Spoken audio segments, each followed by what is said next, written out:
Vážení voliči, priaznivci, zdravím vás. Už dlhšie som sa vám ako poslanec neprihováral, tak to robím teraz po nejakej dobe, lebo boli nejaké povinnosti aj poslanecké pracovné. Ale čo som chcel, na poslednom zastupiteľstve sa schvaľoval rozpočet, súčasťou ktorého bolo teda zvýšenie odmien poslancom, na čo sa teda znesla veľká vlna kritiky, že či si to zaslúžime alebo nezaslúžime. To ja hodnotiť nebudem, ale vzhľadom na to, že tie peniaze alebo tie odmeny sú vyplácané z verejných peňazí, teda aj z vašich, tak som sa rozhodol, že časť tých peňazí vrátim naspäť spoločnosti, a to prostredníctvom inštitúcie Pezinské rodiny.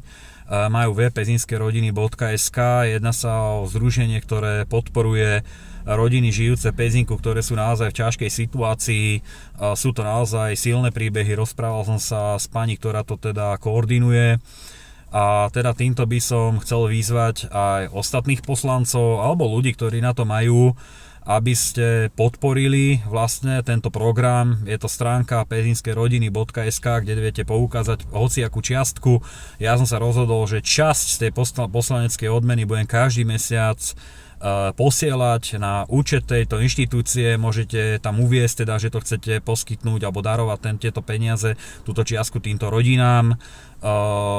Je to veľmi prínosné a týmto by som chcel vyzvať teda aj ostatných poslancov, keď vidia toto video, aby jednoducho sa pridali k tejto mojej aktivite a nejakú časť, radovo v desiatkách eur, je to na vás, venovali týmto rodinám, ktoré to naozaj potrebujú. Počul som niekoľko tých príbehov, sú to naozaj veľmi silné príbehy a tie peniaze naozaj potrebujú. Takže ja vás pozdravujem a tešte sa na ďalšie moje poslanecké aktivity, ktoré budú pre mesto určite prínosné. Takže pekný deň.